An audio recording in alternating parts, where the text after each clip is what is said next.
ద్వితీయోపదేశకాండం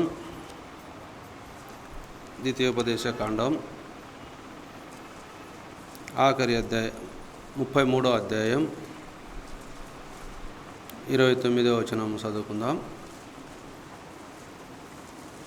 33వ అధ్యాయం 29వ వచనం. ఇశ్రాయేలు, నీ భాగ్యం ఎంత గొప్పది! యెహోవా రక్షించిన నిన్ను పోలిన వాడెవడు? ఆయన నీకు సహాయకరమైన కేడెము, నీకు ఔన్నత్యమును కలిగించు ఖడ్గము. నీ శత్రువులు నీకు లోబడినట్లుగా వారు వేషము వేయుదురు, నీవు వారి ఉన్నత స్థలమును త్రొక్కుదువు. ఇశ్రాయేలు ప్రజలు ఆనాడు ఆశీర్వదింపబడిన వారు. ఇశ్రాయేలు ప్రజలను ఆశీర్వదించినది దేవుడే. ఇశ్రాయేలు ప్రజలు మూల పురుషుడు ఎవరు? అబ్రహాం. ఆనాడు ఇశ్రాయేలు ప్రజలకు మూల పురుషుడు అబ్రహామే. ఈనాడు ప్రభునందు ఉన్న విశ్వాసులకు కూడా మూల పురుషుడు అబ్రహామే. ప్రభువైన యేసుక్రీస్తు సృష్టికర్తైన దేవుడు అయితే మానవుని విశ్వాస జీవితానికి మూల పురుషుడు అబ్రహాం. అందుకే కీర్తనాకారుడు ఒక మాట అంటాడు, 33వ కీర్తనలు అనుకుంటా మాట, 33వ కీర్తనలో 12వ వచనంలో ఆ మాట ఉంది. యెహోవా తమకు దేవుడుగా గల జనులు ధన్యులు, ఆయన తనకు స్వాస్థ్యముగా ఏర్పరచుకొను జనులు ధన్యులు. దేవుని అంటే యెహోవా సృష్టికర్తైన దేవుని దేవుడుగా గల జనులు ధన్యులు. అలాగే ఆయన తనకు స్వాస్థ్యముగా ఎవరినైతే రక్షించుకున్నాడో, ఆనాడు యెహోవాగా ఉన్న ఆయన నేడు యేసుక్రీస్తు ప్రభుగా తనకు స్వాస్థ్యముగా ఏర్పాటు చేసుకుంటున్న జనులు కూడా ధన్యులే. ముందున్న కాలమైతేమి, నేడున్న దినాల్లో అయితేమి యేసుక్రీస్తు ప్రభునందు విశ్వాసం ఉంచిన వారు ధన్యులు. ఆనాడు మూలపురుషుడైన అబ్రహాముకు వాగ్దానం ఇచ్చాడు. వాగ్దానం ఇచ్చిన వాడు నమ్మదగినవాడు. ఆ మాట మనకు హెబ్రీయులకు రాసిన పత్రికలో మనకు కనపడుతుంది. వాగ్దానం చేసిన వాడు నమ్మదగినవాడు. ఏ విషయాల్లో నమ్మదగినవాడు? ఆయన మాట చెప్పినా నమ్మదగినవాడే, ఆయన ఏది చెప్పినా నమ్మదగినవాడే. అబ్రహామును ఆయన అనేక విధాలుగా ఆశీర్వదించినట్లు మనం చూస్తాం. మన మూల పురుషుడైన అబ్రహాం. ఆది కాండంలో మనం 24వ అధ్యాయం మనం చదువుకుంటే, ఆది కాండం 24వ అధ్యాయం 1వ వచనంలో, అబ్రహాము బహుకాలము గడిచిన వృద్ధుడై ఉండెను, అన్ని విషయంలోనూ యెహోవా అబ్రహామును ఆశీర్వదించెను. మూల పురుషుడు అంటే మొట్టమొదటి విశ్వాసి, ప్రభునందు విశ్వాసం కలిగిన వాడు అబ్రహాం. అబ్రహామును 12వ అధ్యాయంలో దేవుడు పిలుచుకున్నట్లు మనం చూస్తాం. 12వ అధ్యాయంలో ఆయన పిలుచుకున్నాడు. నీవు నీ స్వదేశం నుండి, అక్కడ ఏమనింది మనకు 12వ అధ్యాయంలో, యెహోవా నీవు లేచి నీ దేశం నుండి, నీ బంధువుల యొద్ద నుండి, నీ తండ్రి ఇంటి నుండి బయలుదేరి నేను నీకు చూపించు దేశమునకు వెళ్ళుము. నిన్ను గొప్ప జనముగా చేసి నిన్ను ఆశీర్వదించి నీ నామమును గొప్ప చేయుదును. నీవు ఆశీర్వాదకముగా ఉందువు. నిన్ను ఆశీర్వదించు వారిని ఆశీర్వదించును, నిన్ను దూషించు వారిని చెప్పించదనని, అక్కడ నిన్ను ఆశీర్వదించే వారిని ఆశీర్వదిస్తానని దేవుడు వాగ్దానం ఇచ్చాడు. అంటే అబ్రహామును పిలిచినప్పుడు ఆయన ఎక్కడికి వెళ్ళాలో ఆయనకు తెలియక వెళ్ళాడని విశ్వాసుల పట్టికలో రాయబడింది. హెబ్రీయులకు రాసిన పత్రిక 11వ అధ్యాయం 8వ వచనంలో మనకు ఆ మాట కనబడుతుంది. ఆయన పిలిచినప్పుడు ఎక్కడికి వెళ్ళాలో ఆయనకు తెలియదు, మార్గం తెలియదు, దేవుడు చూపించలేదు. నువ్వు రా అన్నాడు బయటికి. ఆయన దేశాన్ని, ఆయన స్వదేశాన్ని, ఆయన ఇంటిని, ఆయన ప్రజలను అందరినీ వదిలిపెట్టి రమ్మన్నాడు. నేడు కూడా యేసుక్రీస్తు ప్రభులు వారు ఏం చెప్తాడు మనం ఆలోచన చేస్తే, ఆయన నీ ఇంటినైనను, నీ తల్లినైనను, నీ తండ్రినైనను, నీ కుమారునైనను, నీ కుమార్తెనైనను, నీ భూములనైనను, నీ పంట పొలాలనైనను, నీ దేనిని ఆశించకుండా నన్నెమ్మడించువాడు ధన్యుడు అన్నాడు. అది ఆనాడే అబ్రహాముకి ఇచ్చాడు ఆ వాగ్దానం. ఈనాడు యేసుక్రీస్తు ప్రభులు వారు కూడా శరీరధారిగా ఉన్నప్పుడు సువార్తల్లో మనకు ఆ మాటలు 3 సువార్తలు కనపడతాయి. ధన్యులు ఎవరంటే ఆయన నెమ్మడించేవారు, తల్లిని, తండ్రిని, కుమారుని, కుమార్తెను, అందరినీ, భార్యను, పిల్లలను అందరినీ వదిలిపెట్టమన్నాడు. ఎందుకు వదిలిపెట్టమన్నాడు ఆయన? నన్ను నెమ్మడించేవారు. అందుకే ఆయన నెమ్మడించేవారు వెనుతిరగకూడదు. నాగటి మీద చేయి వేసిన వాడు వెనుతిరగక ముందుకు సాగాలి అన్నాడు. నాగటి అంటే ఏమిటిది? సేద్యం. సేద్యం అంటే ప్రభువైన యేసుక్రీస్తును ఎరిగిన వారికి ఆయన అప్పచెప్పిన పని ఏమైంది? సువార్త పని. ఆయన ఆఖరి దినాల్లో ఆయన మరణించి సమాధి చేయబడి తిరిగి లేచిన తర్వాత కూడా ఆయన చెప్పిన మాట ఏమైంది?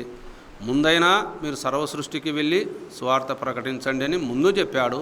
70 మందిగా ఏర్పాటు చేశాడు. ఆయన 12 మంది శిష్యుల్ని ఏర్పాటు చేసుకున్నాడు. ఒంటరిగా వెళ్ళవద్దన్నాడు, తోడుగా తీసుకొని వెళ్ళండి అన్నాడు.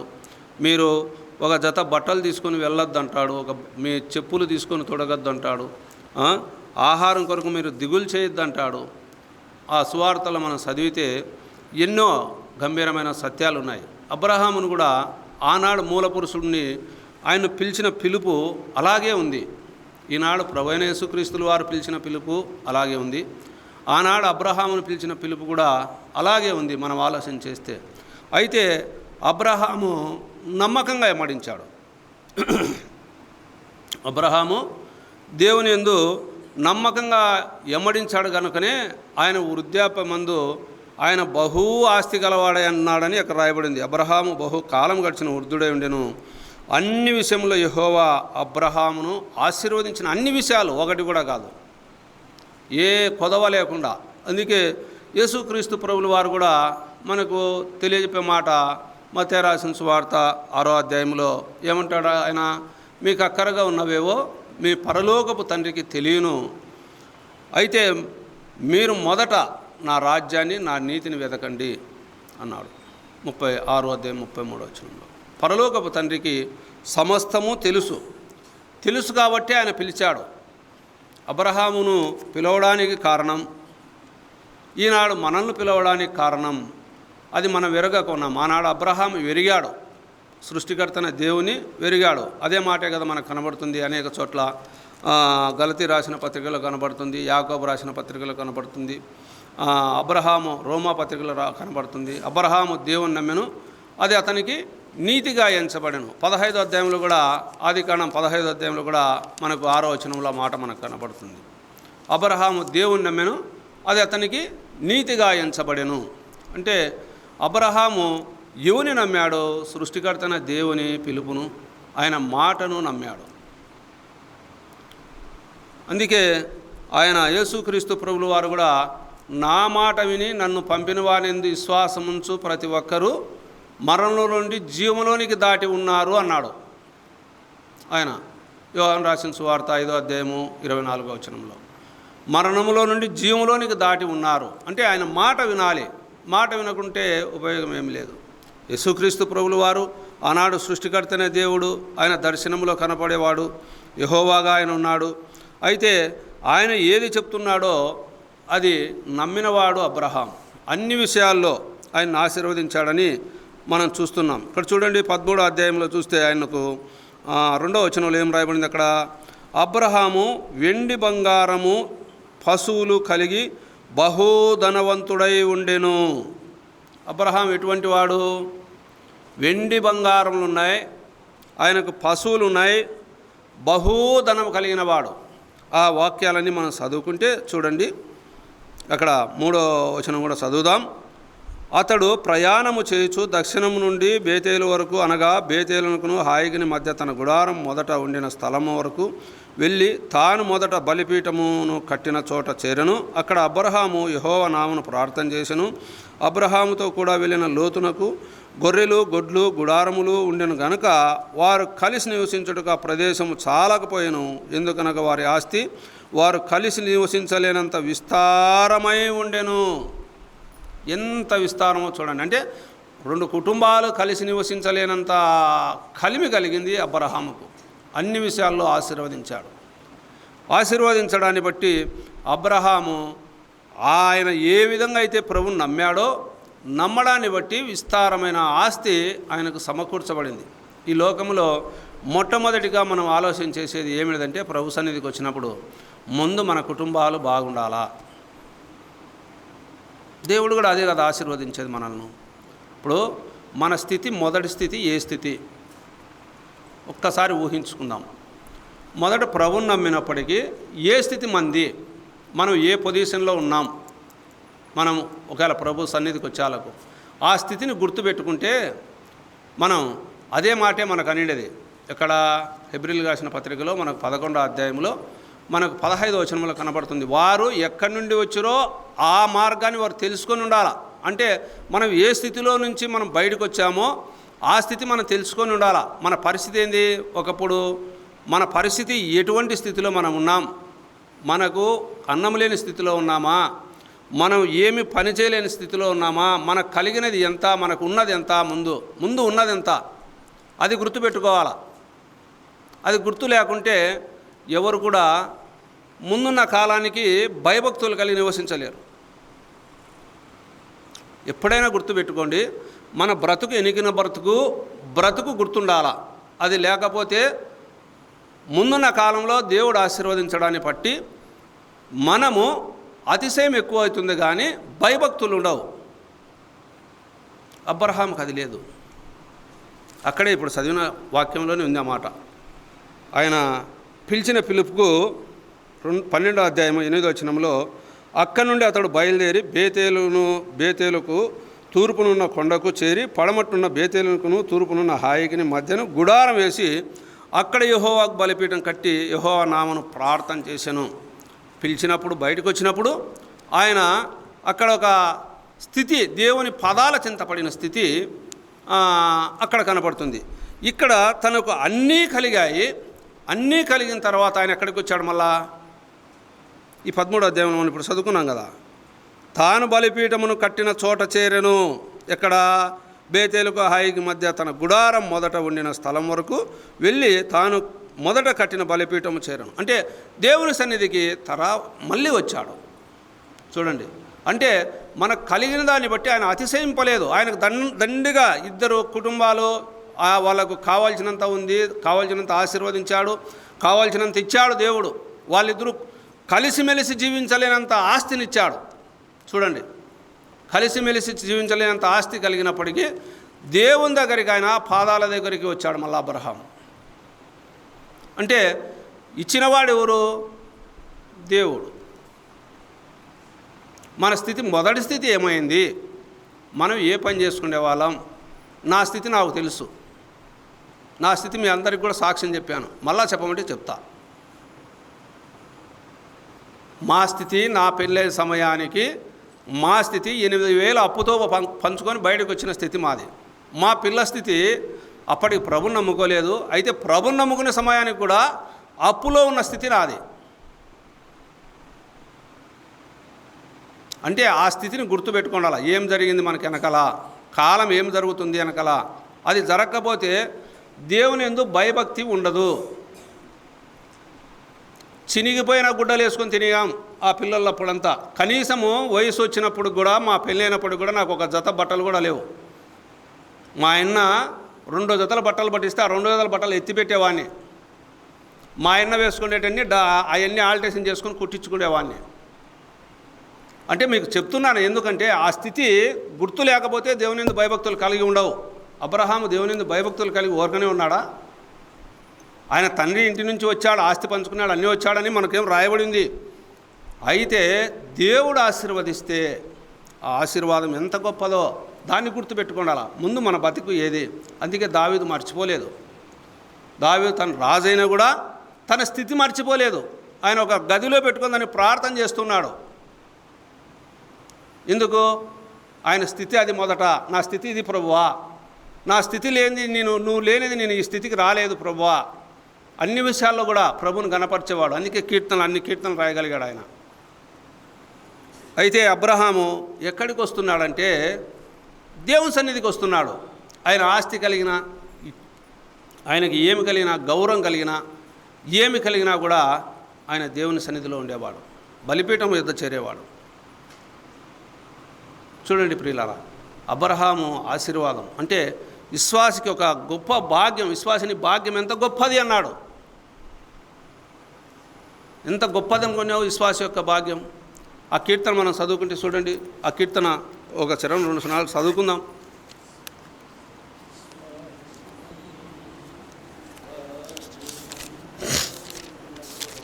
చూడండి, ఒకసారి మనం ఆలోచన చేస్తే ఎంత బాగుందో. 246 కీర్తన. విశ్వాసిని భాగ్యమెంత గొప్పదో వెరిగితివా, యేసు ప్రభువు విమోచించిన నిన్ను పోలిన వాడెవడు. యేసు ప్రభువు విమోచించిన నిన్ను పోలిన వాడెవడు. శ్రీమంతుడు మహాదేవుడే తన వారసునిగా చేసెను. శ్రీమంతుడు మహాదేవుడే తన వారసునిగా చేసెను. నీ కొరకు తను పేదయై నిను ఆస్తికర్తను చేసెను. నీ కొరకు తను పేదయై నిను ఆస్తికర్తను చేసెను. విశ్వాసిని భాగ్యమెంత గొప్పదో వెరిగితివా, యేసు ప్రభువు విమోచించిన ను పోలిన వాడెవడు. యేసు ప్రభువు విమోచించిన నిన్ను పోలిన వాడెవడు. ఆఖరి లైన్. యేసు లేకయే ధనము కలిగిన ఓయి మానవుండా, ధనము కలిగిన ఓయి మానవుండా, నీదు హృదయము ప్రభువుకియుము, పరమ భాగ్యము పొందుము. హృదయము ప్రభువుకియుము, పరమ భాగ్యము పొందుము. విశ్వాసిని భాగ్యమెంత గొప్పదో ఎరిగితివా, యేసు ప్రభువు విమోచించిన ను పోలిన వాడెవడు. యేసు ప్రభువు విమోచించిన నిన్ను పోలిన వాడెవడు. అబ్రహాము దేవుని విశ్వాసంతో ఎమ్మడించినవాడు. అబ్రహాము దేవుని యందు స్థిరమైన నమ్మకం కలిగినవాడు. ఆయన 15వ అధ్యాయానికి వచ్చేలకు ఆస్తి ఉంది, అన్నీ ఉన్నాయి. చూడండి 15వ అధ్యాయంలో 1వ వచనం. ఇవి జరిగిన తర్వాత యెహోవా వాక్యం అబ్రహామునకు దర్శనమందు వచ్చి, అబ్రహామా భయపడకము, నేను నీకు కేడేము, నీ బహుమానము అత్యధికమగునని చెప్పెను. అందుకు అబ్రహాము, ప్రభువైన యెహోవా నాకేమిచ్చినేమి, నేను సంతానము లేనివాడనై పోవుచున్నానే. దమస్కు ఎలీయెజరే నా ఇంటి ఆస్తికర్త అగును కదా అని అన్నప్పుడు, మరియు అబ్రహాం, ఇదిగో నీవు నాకు సంతానం ఇయ్యలేదు గనుక నా పరివారంలో ఒకడు నాకు వారసుడవునని చెప్పగా, యెహోవా వాక్యము అతని వద్దకు వచ్చి, ఇతడు నీకు వారసుడు కాడు, నీ గర్భవాసమును పుట్టబోచున్న వాడే నీకు వారసుడగునని చెప్పెను. చూడండి ప్రియులారా, ఎందుకంటే ఆస్తి ఇచ్చినవాడు ఆస్తిని అనుభవించేదానికి వారసుని కూడా ఇస్తానని మాట చెప్తున్నాడు. ఆస్తి ఇచ్చాడు, ఆస్తిని అనుభవించడానికి నాకెంత ఉంటే ఏ లాభం అని ఒక నిరుత్సాహంతో దేవుణ్ణి అడిగాడు అబ్రహాం. దేవుణ్ణి అడిగితే దేవుడు ఏం చెప్తాడు? నీ గర్భమున పుట్టిన నీ కుమారుడే నీకు వారసుడు, కొదమాటలు కాదు. నీ సంతానాన్ని ఇసుకరేణు ఒలవలే చేస్తానన్నాడు ఆయన. ఆయన ఎన్నో వాక్యాలు మనకు చూపించాడు. అక్కడ ఉన్నాయి ఆ మాటలు 5వ వచనంలో మనకు అక్కడ కనపడతాయి. ఎందుకంటే ఆకాశం వైపు చూపించాడు, నక్షత్రాలు చూడు అన్నాడు, ఇసుకను ఆ ఆకాశము లెక్కించలేనంత సంతానం నీకు అవుతాదని చెప్పాడు. చెప్పినవాడు ఆయన నమ్మదగినవాడు. అందుకే అక్కడ 6వ వచనంలో మాట రాయబడింది, అతడు యెహోవాను నమ్మెను, ఆయన అది అతనికి నీతిగా ఎంచబడెను. దేవుడిని నమ్మినవాడు అబ్రహాం, విశ్వాసంతో ఎమ్మడించినవాడు అబ్రహాం. విశ్వాసి భాగ్యం ఎంత గొప్పదో తెలుసుకున్నవాడు అబ్రహాం. అందుకే ఆయన దేవుని సన్నిధానములో ఆయన మరచేవాడు కాదు, దేవుని సన్నిధానాన్ని విడిచేవాడు కాదు. ఆయనకి ఎంత ఉన్నా అక్కడ చేరి బలిపీఠం కట్టేవాడు. 17వ అధ్యాయానికి వచ్చేలకు అక్కడ కూడా మళ్ళా ఆయన అత్యధికంగా ఆశీర్వదిస్తానని అక్కడ కూడా ఆయన ఆ మాట అంటాడు. నా నిబంధనను నియమించి నిన్ను అత్యధికంగా అభివృద్ధి పొందిస్తానని 2వ వచనంలో రాయబడింది. నా నిబంధన, నీ సంతానాన్ని అత్యధికంగా నేను అభివృద్ధి చేస్తా. అంటే వాగ్దానం చేసిన వాడు నమ్మదగిన వాడు. అందుకే ఆయన అన్న మాట మనం ఆలోచన చేస్తే రోమపత్రికలో చూడండి, మనకు ఆ మాట కనబడుతుంది కదా. రోమపత్రికలో 4వ అధ్యాయంలో చూడండి, 4వ అధ్యాయంలో 18 నుంచి మనం చదువుకుంటే, 4వ అధ్యాయం 18-20 నుంచి మనం చదువుకుంటే, నీ సంతానం ఇలాగునని చెప్పిన దానిని బట్టి తాను అనేక జనములకు తండ్రి అగునట్లు నిరీక్షణకు ఆధారము లేనప్పుడు అతడు నిరీక్షణ కలిగి నమ్మెను. నిరీక్షణకు ఆధారము లేదు, 100 ఏళ్ల గలవాడు. అక్కడ మనం చూస్తే ఈ మాట మనకు 18వ అధ్యాయంలో మనకు కనబడుతుంది. 18వ అధ్యాయం చూడండి, ఆదికాండములో మనం చూస్తే అక్కడ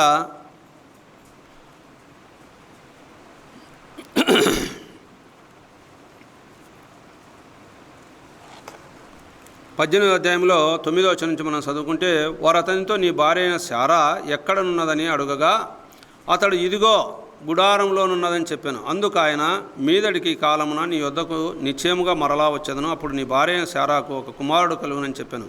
శారా ఆయన వెనుక నుండిన గుడారపు ద్వారమందు వినుచుండెను. అబ్రహామును శారాయును బహుకాలం గడిచిన వృద్ధులై ఉండిరి.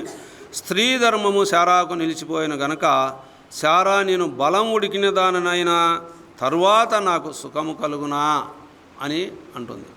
అంటే ఆమె వయసును బట్టి ఆమె ఎంతగానో బాధపడుతుంది. శారా నేను బలం ఉడికిన దానని అంటుంది. నా యజమానుడును వృద్ధుడై ఉన్నాడు కదా అని తనలో నవ్వుకుంటూ ఉంది. అయితే ఈయన ఇక్కడ రాయబడిన మాట అపోస్తులైన పౌలు మనం చూస్తే, నీ సంతానం ఇలాగునని చెప్పిన దానిని బట్టి తను అనేక జనములకు తండ్రి అగునట్లు నిరీక్షణకు ఆధారము లేనప్పుడు అతడు నిరీక్షణ కలిగి నమ్మెను.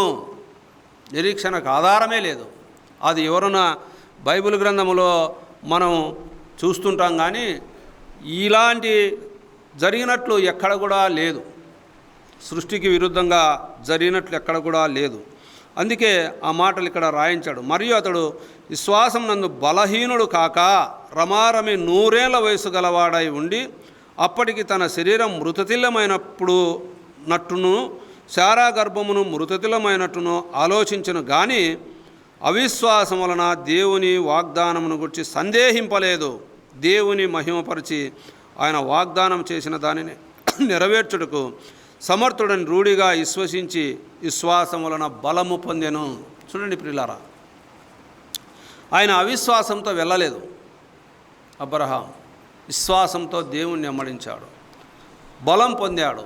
బలహీనుడైన అబ్రహాము, బలహీనుడైన శారా, వారిద్దరూ కూడా అక్కడ దేవుని యందు విశ్వాసంతో, అక్కడ దేవుని ఆ నమ్మకంతో ఆయన్ను వెంబడించారు. కాబట్టే వారికి ఆ ధైర్యము, ఆ విశ్వాసము, ఆయన విశ్వాసులకు తండ్రిగా మార్చబడ్డాడు. ఓ మాట కూడా కనబడుతుంది, అది ఎక్కడో ఉంది కానీ నాకు మతికిలేదు. కానీ ఇస్సాకును బలి ఇచ్చినప్పుడు ఈ బలి ఇచ్చాడు కదా, హెబ్రీలు రాసిన పత్రికలు ఏమనుకుంటాం అన్నమాట. సమర్థుడు అనే మాట అక్కడ మనకు కనబడుతుంది. ఇక్కడ కూడా ఆ మాట ఉంది, సమర్థుడని.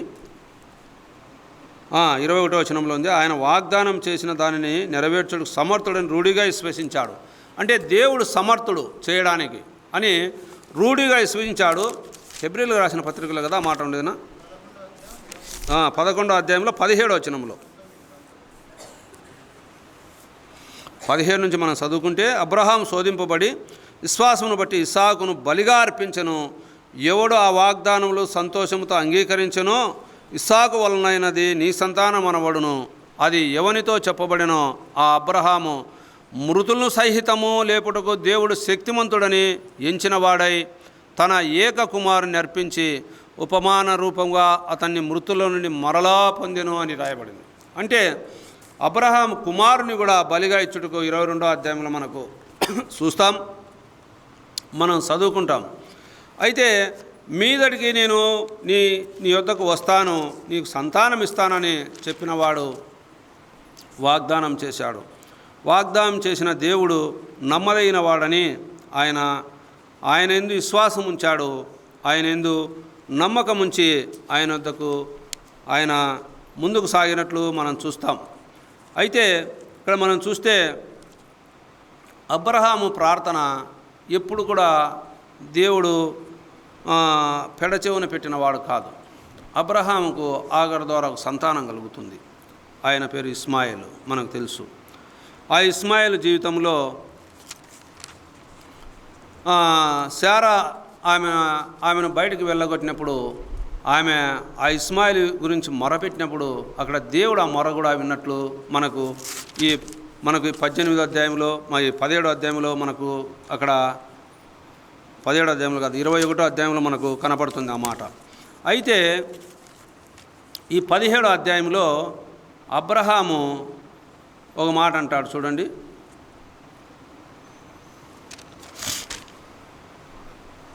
17వ అధ్యాయంలో 15వ వచనం నుంచి మనం చదువుకుంటే అర్థమవుతుంది. మరియు దేవుడు నీ భార్య అయిన శారాయి పేరు శారాయ్ అనవద్దు, ఏలైనగా ఆమె పేరు శారా. నేను ఆమెను ఆశీర్వదించి ఆమెలో నీ కుమారుని కలగజేసేదను. నేను ఆమెను ఆశీర్వదించేదను, ఆమె జనులకు తల్లి అయి ఉండును, జనముల రాజులు ఆమె వలన కలుగుదురు అని అబ్రహాముతో చెప్పాను. అప్పుడు అబ్రహాము సాగిలపడి నవ్వి, 100 ఏళ్ల వానికి సంతానం కలుగునా, 90 ఏండ్ల శారా కనునా అని తన మనసులో అనుకొనెను. అబ్రహాము ఇస్మాయిల్ను నీ సన్నిధిని బ్రతుకును అనుగ్రహించుమని దేవునితో చెప్పగా, అక్కడ మనకు ఆ మాట మనకు అవసరం. ఎందుకంటే ఇస్మాయిల్ గురించి అబ్రహాము ప్రార్థన చేశాడు. అబ్రహాము ప్రార్థన చేయగా అబ్రహామును ఏమని ఆశీర్వదించాడు దేవుడు? నీ సంతానాన్ని ఇసుకరేణు వలె చేస్తానన్నాడు. అందుకు ఆయన ప్రార్థన చేయగా దేవుడు నీ భార్య అయిన శారా నిశ్చయము నీ కుమారుని కనును, నీవు అతనికి ఇస్సాకు అను పేరు పెట్టుదువు. అతని తరువాత అతని సంతానం కొరకు నిత్య నిబంధనగా నా నిబంధన అతనితో స్థిరపరచెదను. ఇస్మాయిల్ను గూర్చి నీవు చేసిన మనవి నేను వింటిని. ఇదిగో నేను అతన్ని ఆశీర్వదించి అతనికి సంతానాభివృద్ధి కలుగజేసి అత్యధికంగా అతన్ని విస్తరింపజేసేదను. అతడు 12 మంది రాజులను కనును, అతన్ని గొప్ప జనముగా చేసేదను. చూడండి ప్రియులారా, ఎందుకంటే దేవుడు అబ్రహాం మాట వినేవాడుగా ఉన్నాడు. ఇస్మాయిలు హాగరుకు పుట్టిన సంతానముగా మనం చూస్తాం. శారా తొందరపాటు వల్ల హాగరుకు ఒక సంతానం కలిగినప్పుడు ఆయనకు ఇస్మాయిల్ అని పేరు పెట్టి దేవుడు ఆయన్ను కూడా ఆశీర్వదిస్తాను అంటాడు. ఆయనకు కూడా రాజ్యాలు ఇస్తాను అంటాడు, రాజులను ఇస్తాను అన్నాడు. రాజ్యాలు ఇస్తాను, 12 మంది రాజులను కనును అన్నాడు. ఇప్పుడు మనకు ఇశ్రాయేల్ ప్రజల సుటకారం ఉండేదంతా అరబ్బులంతా వారే, ఇస్మాయిల్ ప్రజలే. అయితే నాటికి నేటికి ఒక కుటుంబంలోనే తల్లి కడుపున పుట్టిన వారికే అది విరోధముగా మనకు ఆదికాండం 4వ అధ్యాయం నుంచే మనకు ప్రారంభమైంది. కాబట్టి దేవుడు ఆయన నమ్మదగిన వాడుగా యేసు క్రీస్తు ప్రభుల వారు నమ్మదగిన వాడుగా మనం చూస్తూ ఉన్నాం. అందుకే మీదటికి నీకు సంతానాన్ని ఇస్తా అన్నాడు, సంతానాన్ని ఇచ్చాడు. ఇక్కడ 21వ అధ్యాయంలో మనకు కనపడుతుంది. చూడండి, 21వ అధ్యాయంలో మొదటి వచనంలో, యెహోవా తాను చెప్పిన ప్రకారము శారాను దర్శించెను. యెహోవా తానిచ్చిన మాట చొప్పున శారాను గూర్చి చేసెను. ఎట్లనగా దేవుడు అబ్రహాముతో చెప్పిన నిర్ణయ కాలంలో శారా గర్భవతి అతని ముసలితనమందు అతనికి కుమారుని కనెను. అప్పుడు అబ్రహాము తనకు పుట్టినవాడు, తనకు శారా కనినవాడునైనా తన కుమారునికి ఇస్సాకును పేరు పెట్టెను. ఆయన ఏదైతే చెప్పాడో అది గుర్తు చేసుకున్నట్లు మనం చూస్తాం. యెహోవా తానిచ్చిన మాట చొప్పున శారాను గూర్చి చేసెను. తాను చెప్పిన ప్రకారం శారాను దర్శించెను. చూడండి ప్రియులారా, దేవుడు మాట ఇచ్చి నెరవేర్చువాడు, మాట తప్పనివాడు. ఆయన మాట మార్చనివాడు. కీర్తనకారుడు అంటాడు, 132వ కీర్తనలో మనకు ఆ మాట కనబడుతుంది. 132వ కీర్తనలో ఆయన 12వ శరణంలో మనం చూస్తే ఆయన మాట ఇచ్చి నెరవేర్చేవాడుగా ఉన్నాడు. 132వ కీర్తనలో ఆ మాట మనకు కనబడుతుంది. 12వ శరణంలో, యెహోవా సత్య ప్రమాణం దావీదుతో చేసిన ఆయన మాట తప్పనివాడు అని రాయబడింది. ఆయన మాట తప్పనివాడు, మాట ఇచ్చి నెరవేర్చేవాడుగా మనం చూస్తాం. 84వ కీర్తనలో కూడా ఇంకో మాట ఉంది. అక్కడ మనం చూస్తే 89వ కీర్తనలో అక్కడ కూడా ఓ మాట మనకు కనబడుతుంది. 89వ కీర్తన 34వ శరణములో, నా నిబంధన నేను రద్దుపరచను, నా పెదవుల గుండా బయలు వెళ్ళిన మాటను మార్చను అని ఉంది. అందుకే దేవుడు మాట మార్చనివాడు, మాట తప్పనివాడు, ఆయన మాట ఇచ్చి నెరవేర్చేవాడు, ఆయన సమర్థుడు, ఆయన నమ్మదగినవాడు. ఆయన నమ్మదగినవాడు కనుకనే అబ్రహాము దేవుని నమ్మాడు, అది అతనికి నీతిగా ఎంచబడి ఉంది. అందుకే ఆయన మాట ఇచ్చాడు. మాట ఇచ్చినప్పుడు ఆ మాట చొప్పున శారాను దర్శించాడు. శారాకు సంతానం కలిగింది.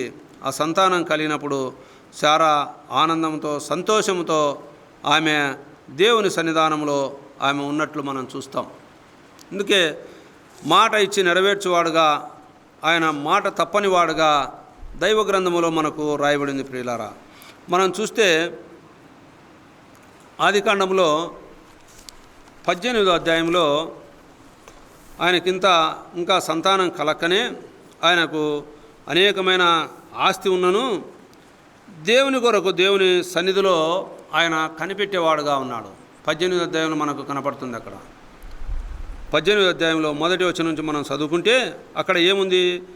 మమ్రే దగ్గర ఉన్న సింధూరవనంలో అబ్రహాము వెండవేల గుడారపు ద్వారమందు కూర్చొని ఉన్నప్పుడు యెహోవా అతనికి కనపడెను. అతడు కన్నులెత్తి చూసినప్పుడు 3 మనుషులు అతని ఎదుట నిలవబడి అతడు వారిని చూచి గుడారపు వాకిటి నుండి వారిని ఎదుర్కొనుటకు పరుగెత్తి నేల మటుకు వంగి. ఇక్కడ చూస్తే అబ్రహాము యొక్క జీవితంలో దేవుని కొరకు ఎదురు చూసేవాడుగా ఉన్నాడు. దేవుని కొరకు అబ్రహాం ఎదురు చూసేవాడు, ఆయన వాక్యం కొరకు ఎదురు చూసేవాడు, ఆయన మాట కొరకు ఎదురు చూసేవాడు. అందుకే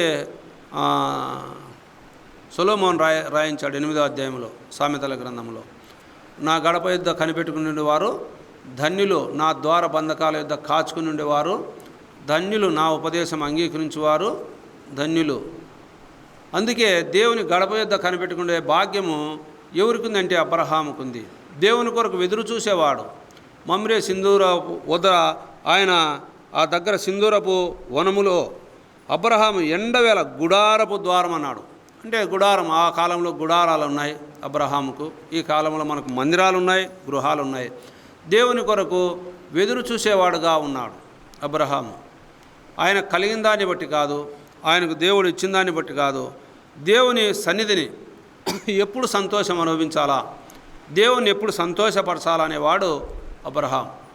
దేవుని సంతోషపరచాల, అది ఆ మనసు కలిగిన వాడు విశ్వాసి, ఆ మనసు కలిగిన వారు విశ్వాసులు. దేవుని సంతోషపరచాలంటే ఏ విధంగా సంతోషపరుస్తాం మనం? దేవుని సన్నిధానంలో సంతోషం కలిగిన వారు కొంతమంది ఉన్నారు. అబ్రహాముకు కుమారుడు కలగగా శారాకు సంతోషం కలిగింది, ఆనందం కలిగింది. శారమ్మ అందుకే నవ్వింది. ఇక్కడ 21వ అధ్యాయంలో మనకు ఆ మాట కనపడుతుంది కదా, శారా నవ్వినట్టు కనపడుతుంది ఇక్కడ.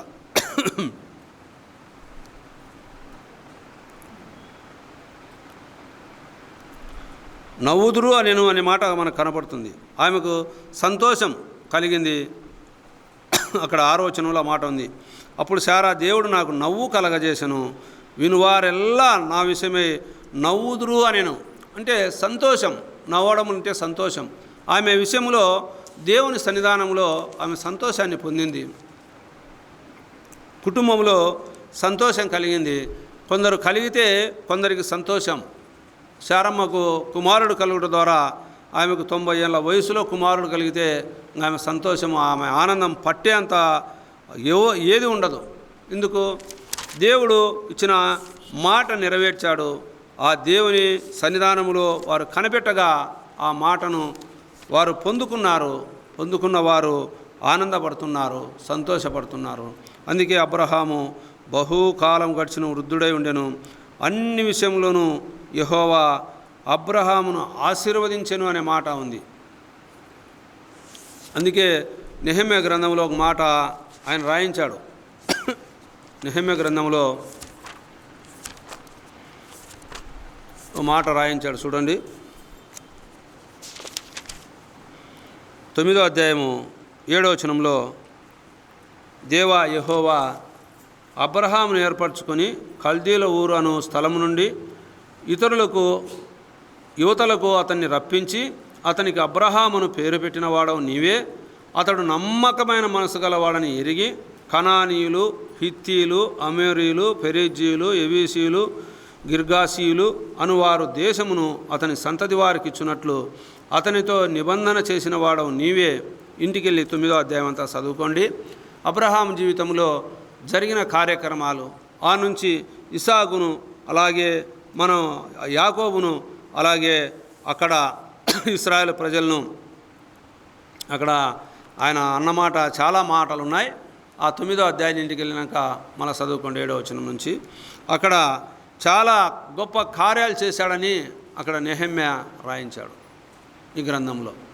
ఆయన ఎక్కడి నుంచో పిలుచుకొని వచ్చాడు. ఆయన పిలుచుకొని వచ్చి అక్కడ అనేకమైన అన్యజనాంగాన్ని తోలివేసి ఆయన స్థిరపరిచినట్లు మనం చూస్తాం. ఎందుకంటే ఆయన దేవుని సన్నిధానంలో వెదురు చూసేవాడుగా మనం చూస్తాం.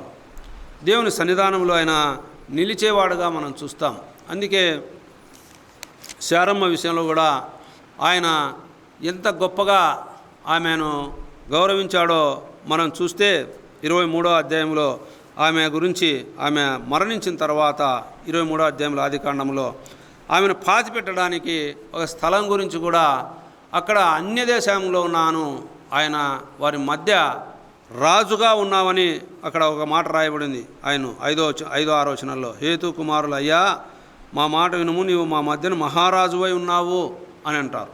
అంటే శ్మశాన భూమికి స్థలం అడిగినప్పుడు ఆ శారమ్మ లోకం వదిలి ప్రభు సన్నిధికి వెళ్ళిన తర్వాత ఆ సమాధి కార్యక్రమానికి ఒక స్థలాన్ని అడిగినప్పుడు ఆ స్థలానికి కూడా ఆయన డబ్బు చెల్లించి నేను తీసుకుంటాను అన్నాడు.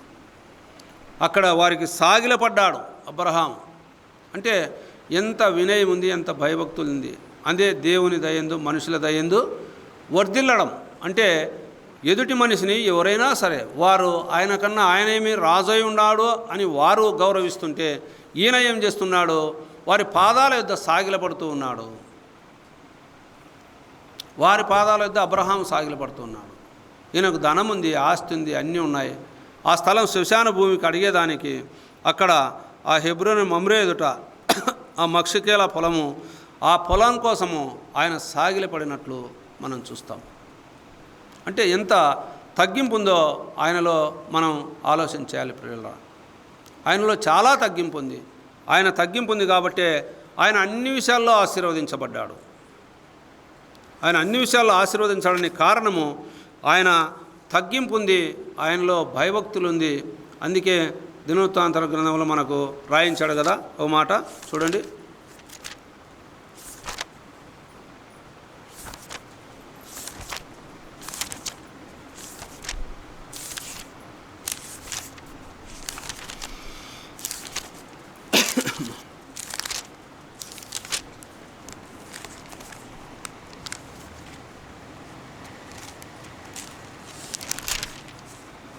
7వ అధ్యాయం 2 దినవృత్తాంతాల గ్రంథం 7వ అధ్యాయంలో 14వ వచనంలో ఏం రాయబడింది?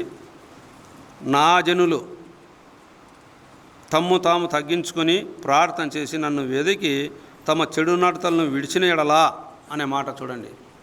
నా జనులు ఏం చేయాలి? తమ్మును తాము తగ్గించుకోవాలి. దేవుడు కోరుకునేది అదే. తగ్గించుకుంటే అక్కడ ఆయన ఏం చేస్తా అన్నాడు? వారి పాపమును క్షమించి వారి దేశమును స్వస్థపరచుదును. ఈ స్థలం ముందు చేయబడు ప్రార్థన మీద నా కనుదృష్టి నిలుచును, నా చెవులు దానిని ఆలకించును. నా పేరు ఈ మందిరమునకు నిత్యము ఉన్నట్లుగా నేను దాన్ని కోరుకొని పరిశుద్ధపరిచింది. నా దృష్టి నా మనసు నిత్యము దాని మీద ఉండును అనే మాట. అంటే అక్కడ సంఘం గురించి, ఒక మందిరం గురించి రాయబడింది. అయితే ఆయన అన్న మాట ఏమైందంటే, నా జనులు తమ్ము తాము తగ్గించుకోవాలి. ఆయన సాగిలపడుతున్నాడు. ఎందుకు? కేవలం ఒక సమాధి స్థలానికి. ఆయన దగ్గర డబ్బు ఉంది, అన్నీ ఉన్నాయి. వాళ్ళు ఊరకనే తీసుకోయ్యా, నువ్వు మా మధ్య మహారాజుగా ఉన్నావు, నువ్వు మా మధ్య గొప్పగా ఉన్నావు, అయినా నువ్వు ఊరకనే తీసుకో, మేము ఇచ్చేదానికి ఎవరు కూడా నీకు ఆటంకపరచరు అని వారు భంగపోతున్నా, ఆయన మాత్రం డబ్బులు ఇచ్చే ఆ స్థలాన్ని, 400 తులముల వెండి ఆ స్థలానికి ఇచ్చి ఆయన ఆ స్థలాన్ని కొనుక్కున్నట్లు చూస్తాం. అంటే ఎలా తగ్గించుకుని ఆ స్థలాన్ని తీసుకున్నాడో, ఆ మధ్య డబ్బులు కట్టి కూడా తగ్గించుకోవడం. దేవుని సన్నిధానంలో అబ్రహాము జీవితంలో ఆయన బహుకాలం గడిచిన వృద్ధుడై ఆయన ఆశీర్వదింపబడ్డాడు అనే మాట మనం చూస్తున్నాం ప్రియులారా. దేవుని ఇశ్రాయేలు ప్రజలు భాగ్యం ఎంత గొప్పదో మనకు తెలియదు. అందుకే యెషయా గ్రంథంలో యెషయా ప్రవక్త కూడా ఒక మాట రాయించబడ్డాడు. చూడండి 51వ అధ్యాయంలో యెషయా గ్రంథంలో 2వ వచనంలో, మీ తండ్రి అయిన అబ్రహాము సంగతి ఆలోచించుడి, మిమ్మును కనిన శారాను ఆలోచించుడి. అతడు ఒంటరి అయి ఉండగా నేను అతన్ని పిలిచి తిని అతన్ని ఆశీర్వదించి అతన్ని పెక్కుమంది అగునట్లు చేసి తిని. చూడండి ప్రియులారా, ఎందుకంటే అబ్రహామును పిలిచాడు. ఆయన అనేక మాటలు ఆయన మాట్లాడుతూ, ఆయన నీతిని అనుసరించుచు యెహోవాను వెదకుచుండు వారలారా నా మాట వినుడి అనే మాట మాట్లాడుతూ దేవుని మాట వినేవారుగా మనం ఉండాలి. అబ్రహాము గురించి అక్కడ మాట ప్రస్తావించాడు. మళ్ళా నేను అబ్రహామును, నీ తండ్రి అయిన అబ్రహామును పిలిచాను అంటాడు. ఇశ్రాయేలు,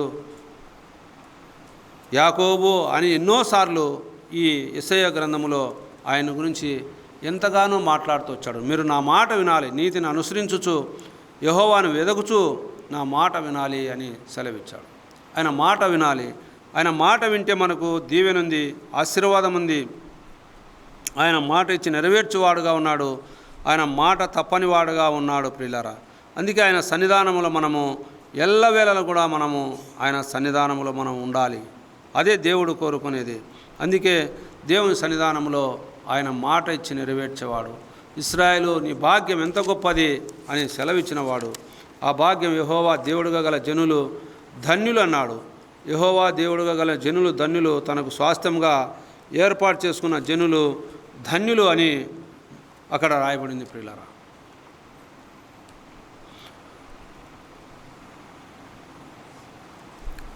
అందుకే శారమ్మకు ఏం కలిగింది? సంతోషం కలిగింది, ఆనందం కలిగింది. అందుకే కీర్తనాకారుడు ఒక మాట అంటాడు చూడండి, 4వ కీర్తన 7వ వచనంలో, వారి ధాన్య ద్రాక్షరసములు విస్తరించిన నాటి సంతోషం కంటే అధికమైన సంతోషము నీవు నా హృదయంలో పుట్టించితివి అని అంటాడు. యెహోవా నెమ్మదితో పండుకొని నిద్రపోవుదును, నేను ఒంటరిగా నుండినను నీవే నన్ను సురక్షితంగా నివసింపజేయదు అని 4వ కీర్తన 7-8 వచనాల్లో మనకు రాయబడింది. ఎందుకంటే ద్రాక్షరసములు విస్తరించిన నాటి సంతోషం కంటే అధికమైన సంతోషం ఎవరికందంటే విశ్వాసులకు ఉంది.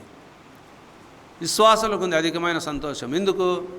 ఈ లోకంలో వదులుతానే పరలోకానికి చేరతామనే ఒక విశ్వాసం. ఇక్కడ కళ్ళు మూస్తే లాజర్లాగా అబ్రహాం రొమ్మున ఉంటామనే ఒక సంతోషం. రాత్రి నేను సెల్లు చూస్తా కూర్చుంటే చూశాను రాత్రి సెల్లు. ఎందుకంటే ఆ మాట మీకు ఎందుకు చెప్తున్నా అంటే, ఇది గరుడ పురాణం అంట. గరుడ పురాణంలో అందరికీ పాపానికి శిక్ష ఉంది. పాపం చేయవారందరూ అదే నరకానికి వెళ్తారు. అక్కడ శిక్షలన్నీ ఉన్నాయి. అయితే నీతిగా నడుచుకునే వారికి దేవలోకం ఉంది, పుణ్యక్షేత్రం ఉంది మనకు అని వారు చెప్తూ వచ్చారు. చెప్తూ వచ్చినప్పుడు అక్కడ అబద్ధమాడే వారికి ప్రత్యేకంగా ఉన్నాయంట. అబద్ధమాడే వారికి ఆ నరకంలో ప్రత్యేకంగా వారికి శిక్ష ఉందంట. అది ఎట్లాంటిదంటే ఇనప కొలిమి లాంటిది. రెండోది కాంచిన నూనె లాంటిది అని వాళ్ళు గరుడ పురాణంలో రాశారంట. బైబిల్ గ్రంథంలో అగ్నిగుండం అని మనం చెప్తున్నాం. వారు కూడా నమ్ముతున్నారు అదే మాటే, అక్కడేం తేడా ఏం లేదు. అయితే అబద్ధం ఆడేవారికి ఎక్కువ ఉందంట శిక్ష గరుడ పురాణంలో వాళ్ళు రాయడం. అంటే కొన్ని మనం తెలుసుకోవాల్సినవి, అది మనకు అవసరమైనది అన్నమాట.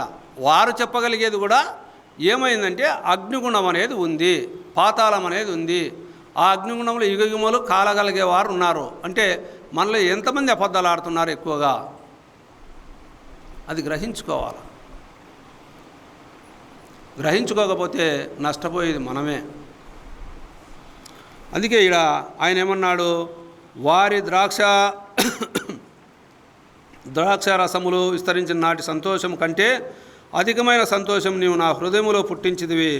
యెహోవా నెమ్మదితో పండుకొని నిద్రపోదును, నేను ఒంటరిగా నుండినను నీవే నన్ను సురక్షితంగా నివసింపజేయదువు అనే మాట ఇక్కడ కీర్తనాకారుడు రాయించబడ్డాడు. ఎందుకంటే దేవుని సన్నిధానంలో ఉన్న మనం ఒంటరిగా ఉన్నాము అనే ఆలోచన మనకు ఉండకూడదు ఎప్పటికి కూడా. దేవుడు ఆనాడు యాకోబుకు ఒంటరిగా అరణ్యములో ఆ కొండల ప్రాంతములో ఆయనకు ఆ కాలంలో లైట్లు లేవు, వెలుతురు లేదు, వెన్నెల కూడా ఉన్నదో లేదో అమావాస్య ఉండొచ్చునేమో. ఆ చీకటిలో ఆయన పండుకున్నప్పుడు రాయి తలగడగా చేసుకున్నప్పుడు ప్రభు దర్శనము యాకోబుకు కలిగింది. ఆయన ఏమని సెలవిచ్చాడు, నేను నీ సంతానాన్ని విస్తరింపజేస్తా అన్నాడు. అంటే కుమారుడు ఇసాకు కలిగిన సంతానం కూడా ఆయన విస్తరింపజేశాడు యాకోబుకు దర్శనం కలిగించాడు. యాకోబు నుంచి ఇశ్రాయేలు ప్రజలను నడిపించాడు. వారి మనవళ్ళు లెక్కలేనంతమంది. అబ్రహాముకు ఆశీర్వాదం చూడండి, అబ్రహాము ఆశీర్వాదము ఎంతమంది, లెక్కలేనంతమంది. ఇశ్రాయేలు ప్రజలు నేటికి కూడా వారు ఆశీర్వదింపబడుతూనే ఉన్నారు. ఇశ్రాయేలు దేశంలో పండే పంటలు ఎక్కడ కూడా పండవు, ఏ దేశంలోనూ పండవు. ఇప్పటికి కూడా ఇశ్రాయేలు దేశంలో పండే పంటలు ఏ దేశంలో కూడా పండవు. అది దేవుడిచ్చిన ఆశీర్వాదం. ఏమంటే మనం వెళ్ళి చూడలేకున్నాం అక్కడికి. ఆ మాటలు మనకు సంఖ్యాకాండంలో ఏమో కనబడతాయి. వారు ఒక ద్రాక్ష కొల ఎత్తకొచ్చినప్పుడు మనకు ఇద్దరు ఆ ద్రాక్ష కొల కాడి కట్టుకొని ఒకరు మోయలేక ఇద్దరు గొల మోసుకొని వచ్చారంట, ద్రాక్ష కొల. ఇది చెప్పేకి ఎవరైనా కూడా చెప్పినా కూడా నమ్మలేని స్థితి. అక్కడ ద్రాక్ష కొల ఇద్దరు కాడి పట్టుకొని మోసుకొని వచ్చారంట. అంటే వారి ఆశీర్వాదము అంత గొప్పది. అబ్రహామును ఆశీర్వదించడం అంటే సామాన్యంగా దేవుడు అంత ఆశీర్వాదం ఇచ్చిన దేవుడు ఎంత గొప్పవాడు. జీవగ్రంథంలో అబ్రహాం గురించి మనం చదువుకుంటే చాలా ఉన్నాయి వాక్య సత్యాలు. అబ్రహాము దేవుని నమ్మాడు, అది అతనికి నీతిగా ఎంచబడింది. ఆయనను నమ్మిన వారే కాకుండా చూడండి, అక్కడ మనం చదువుకున్న భావంలో గలతీలు రాసిన పత్రికలో ఇంకో మాట మనకు కనబడుతుంది. రోమా పత్రికలోనే అనుకుంటా,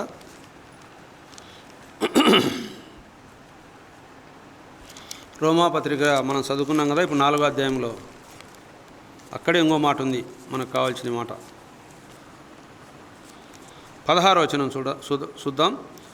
ఈ హేతువు చేత 4వ అధ్యాయంలోనే ఈ హేతువు చేతను ఆ వాగ్దానం యావస్థంతతికి అనగా ధర్మశాస్త్రము గలవారికి మాత్రము కాక అబ్రహామునకున్నట్టి విశ్వాసం గలవారికి కూడా దృఢము కావాలనని కృపను అనుసరించినదై ఉండునట్లు అది విశ్వాసమూలమైనదాయను. తాను విశ్వసించిన దేవుని ఎదుట అనగా మృతులను సజీవులుగా చేయవాడును, లేని వాటిని ఉన్నట్టుగానే పిలుచువాడునైనా దేవుని ఎదుట అతడు మనకందరికీ తండ్రి అయి ఉన్నాడు. చూడండి ప్రియులారా, ఈ హేతు చేత వాగ్దానం చేసిన ఆ యావస్థంతటికే కాక ధర్మశాస్త్రము గలవారికి మాత్రము కాక అబ్రహామునుకున్నట్టు విశ్వాసము గలవారికి కూడా దృఢము కావాలని కృపను అనుసరించినదై ఉన్నట్లు అది విశ్వాసమూలమైనదాయను.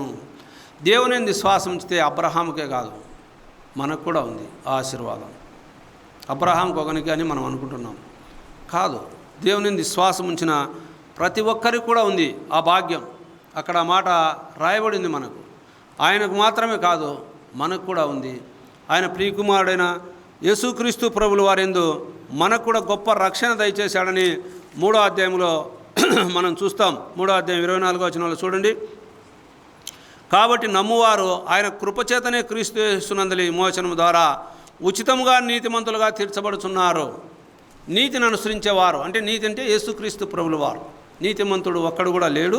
అయితే ప్రభువైన యేసుక్రీస్తుల వారు ఆయన నీతిమంతుడు, నిందారహితుడు, ఆయన పవిత్రుడు, ఆయన నిర్దోషిగా ఆయనందు విశ్వాసం ఉంచిన వారికి గొప్ప రక్షణ, విమోచనం, పాపక్షమాపణ, పరలోక ప్రాప్తిని ఆయన ఇచ్చినట్లు మనం చూస్తాం. అందుకే అబ్రహాముకే కాదు, ఆయన విశ్వాసం ఉంచిన ప్రతి ఒక్కరికి కూడా ఏమైంది? నిత్యరక్షణ కారణమైంది.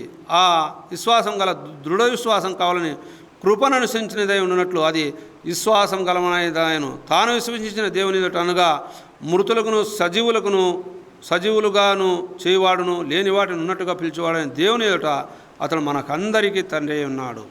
ఆయనకు మాత్రమే కాదు, మనకు కూడా సమస్తము ఆయన అనుగ్రహించుటకు విశ్వాసముతో కూడినదై ఉంది. ఆయన ఆశీర్వాదం అబ్రహాముకే కాదు, ఎవరు విశ్వసిస్తారో వారికి కూడా, ఆ విశ్వాసం కలవారికి కూడా ఆయన ఆ వాగ్దానం ఇచ్చినట్లు మనం చూస్తాం ప్రియులరా.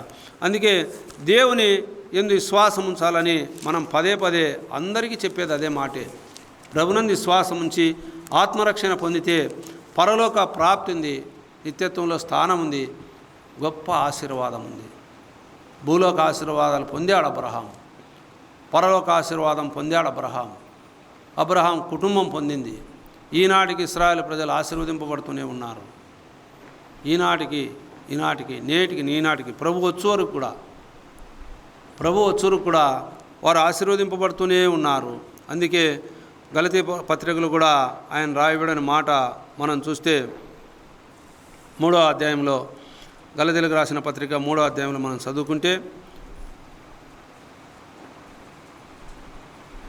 అబ్రహాము 6వ వచనం నుంచి 3వ అధ్యాయం 6వ వచనం. అబ్రహాము దేవుని నమ్మెను, అది అతనికి నీతిగా ఎంచబడెను. కాబట్టి విశ్వాస సంబంధులే అబ్రహాము కుమారులని మీరు తెలుసుకొనుడి.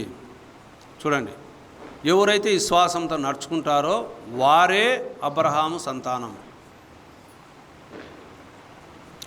సింపుల్గా ఎన్నో దినాలు మోసంతో, ధైర్యముతో, ఒకరిని హింసిస్తూ పాపపు సొమ్ము కూడుకున్న మనకు ఎవరు కనపడతారు? జక్కయ్య కనపడతాడు. ఆయన ఒక్క నిమిషంలో ప్రభునందు విశ్వాసం ఉంచడం ద్వారా అబ్రహాము సంతానంలో చేర్చబడ్డాడు. ఒక్క నిమిషంలోనే ఆయన పాపైన జక్కయ్య అని రాయబడింది. అయితే ఆ నిమిషము దేవుడు దర్శిస్తున్నాడు. మనకు కూడా మనలో మార్పు ఉండాలని దేవుడు కోరుకుంటున్నాడు.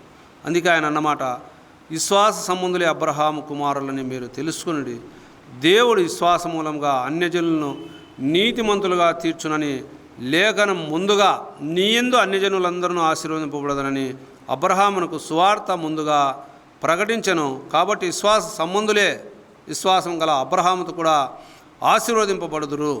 ధర్మశాస్త్రం విధించిన క్రియలకు సంబంధులందరూ శాపమునకు లోనై ఉన్నారు. చూడండి, ఎందుకనగా ధర్మశాస్త్రమందు రాయబడిన విధులన్నీ చేయుట ఎందు నిలకడగా ఉండని ప్రతివాడు శాపగ్రస్తుడని రాయబడింది. ఈ భూలోకంలో ధర్మశాస్త్రాన్ని రాయించాడు, అందరం నీతిగా నివసించాలి అని ప్రతి గ్రంథము కూడా రాయబడింది. కానీ అయితే వాటిని అనుసరించే సామర్థ్యము ఏ మానవుని కూడా లేదు. ధర్మశాస్త్రం గురించి నీతి, న్యాయంగా తల్లిదండ్రుని ప్రేమించాలా అన్ని విషయాల్లో రాయబడింది. కానీ అయితే దాన్ని అనుసరించే సామర్థ్యము ఏ మానవుల్లో లేదు.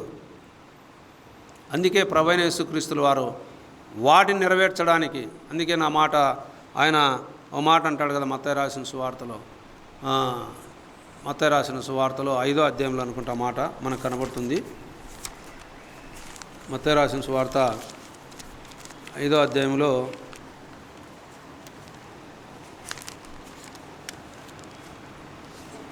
17వ వచనంలో మాట రాయబడింది. ధర్మశాస్త్రమునైనను ప్రవక్తల వచనములైనను కొట్టివేయవచ్చుతనని తలంచవద్దు, నెరవేర్చుటకు కానీ కొట్టివేయటకు నేను రాలేదు. ఆకాశమును భూమి గతించిననే కానీ ధర్మశాస్త్రమంతా నెరవేరే వరకు దాని నుండి ఒక పుల్లైనను ఒక మాట అయినను తప్పిపోదని నిశ్చయముగా మీతో చెప్పుచున్నానన్నాడు. అంటే ఆయన ధర్మశాస్త్రాన్ని నెరవేర్చిన వాడు, ఆయన పుణ్యపురుషుడు, ఆయన నీతిపరుడు, ఆయన పరిశుద్ధుడు, ఆయన సృష్టికర్త. అందుకే దేవుడు తప్ప దాన్ని నెరవేర్చగలిగేవారు ఎవ్వరు కూడా లేరు ప్రియులారా. అందుకే దైవవాక్యాన్ని మనం చాలా జాగ్రత్తగా, ఆయన వాక్యాన్ని మనం చాలా జాగ్రత్తగా మనం ఆలోచన చేయాలి. అందుకే ఆయన అంటాడు కదా, మత్తయి రాసిన సువార్త 24వ అధ్యాయంలో 34వ వచనంలో, ఇవన్నీ జరుగు వరకు ఈ తరం గతింపదని నిశ్చయముగా మీతో చెప్పుచున్నానంటూ ఆకాశమును భూమి గతించును కానీ నా మాటలు ఏ మాత్రం గతింపవు అన్నాడు. దేవుని మాట నెరవేర్చబడుతుంది, దేవుడిచ్చిన వాగ్దానం నెరవేర్చబడుతుంది, దేవుడు చేసిన ఆ నిబంధన నెరవేర్చబడుతుంది, దేవుడు చేసిన నిబంధన నెరవేర్చబడుతుంది. అది పొందుకున్నవాడు అబ్రహాం, అది అనుభవించినవాడు అబ్రహాం. అది ఆయన పొందుకున్నాడు, అనుభవించాడు, ఆయన తృప్తుడయ్యాడు, ఆయన సంతానము నేటి వరకు కూడా ఆశీర్వదింపబడుతూ ఉంది. అందుకే అంటాడు 4వ అధ్యాయంలో చూడండి, గలతీ పత్రిక 4వ అధ్యాయం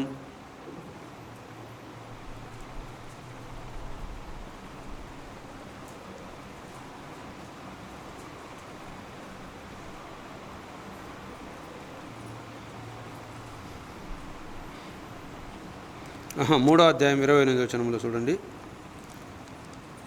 ఇందులో యూదుడని గ్రీసు దేశస్థుడని లేదు, దాసుడని స్వతంత్రుడని లేదు, పురుషుడని స్త్రీ అని లేదు, యేసుక్రీస్తునందు మీరందరూ ఏకముగా ఉన్నారు. మీరు క్రీస్తు సంబంధులైతే ఆ పక్షమందు అబ్రహాము యొక్క సంతానమై ఉండి వాగ్దాన ప్రకారము వారసులై ఉన్నారు. ఎవ్వరని భేదమే లేదు, స్త్రీ అని లేదు, పురుషుడని లేదు, గ్రీసు దేశస్థుడని లేదు, యూదుడని లేదు. అక్కడ ప్రతి ఒక్కరు కూడా యేసుక్రీస్తునందు మీరందరూ ఏకమై ఉన్నారు. మీరు క్రీస్తు సంబంధులైతే ఆ పక్షమందు అబ్రహాము యొక్క సంతానమైండి వాగ్దాన ప్రకారము వారసులై ఉన్నారు. ఆయనంది విశ్వాసం ఉంచి నీతిగా నడుచుకుంటే మనం కూడా ఆయన వారసులమే, మనం కూడా ఆ పరలోక ప్రాప్తిని పొందుకోవడానికి మనం కూడా హక్కుదారులమే అని ఇక్కడ మనకు కనబడుతుంది ప్రియులారా. అందుకే పేతురు పత్రికలో ఆయన ఒక మాట మనకు రాయించాడు. పేతురు పత్రికలో మనం చూస్తే, పేతురు పత్రికలో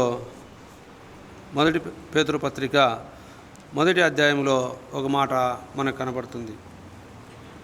ఈయన గురించి మనం చదువుకుంటే, మీరు ఆయనను చూడకపోయినను ఆయనను ప్రేమించుచున్నారు, ఇప్పుడు ఆయనను కన్నులారా చూడకయే విశ్వసించు మీ విశ్వాసమునకు ఫలమును అనగా ఆత్మరక్షణ పొందుచు చెప్పని శక్యమును మహిమాయుక్తమునైన సంతోషము గలవారై ఆనందించుచున్నారు. మీకు కలుగు ఆ కృపను గూర్చి ప్రవచించిన ప్రవక్తలు రక్షణ గూర్చి పరిశీలించుచు తన యందు ఉన్న క్రీస్తు విషయమై శ్రమలను గూర్చియు వాటి తర్వాత కలగబో మహిమను గూర్చియు ముందుగా సాక్ష్యం ఇచ్చినప్పుడు ఆత్మ ఏ కాలమును బట్టి ఎట్టి కాలమును సూచించుచు వచ్చనో దాన్ని విచారించి పరిశోధించిరి. చూడండి ప్రియులారా, మనకు ఏముందంటే ఆ పరలోక ప్రాప్తి, ఆ దేవుడు మనల్ని ఆయన చూచి, మనం చూడకనే ఆయనను మనం నమ్ముతున్నాం, చూడకపోయినను విశ్వాసం కలగా ఆ ఫలమును మనం పొందుతున్నాం. విశ్వసించే ప్రతి ఒక్కరికి కూడా మనకు ఆ ఆత్మరక్షణ పొందుచు చెప్పని శక్యము కానీ మహిమాయుక్తమునైన సంతోషము గలవారై మనం ఉన్నాం. ఆనాడు శారా సంతోషముతో నవ్వింది, ఆనందపడింది, ఆమె ఎంతో ఉత్సాహంతో ఆమె అనుభవించింది. దైవ గ్రంథంలో కొంతమంది ఉన్నారు. ఎందుకంటే యోహాను ఆనాడు శారమ్మ కుమారుడు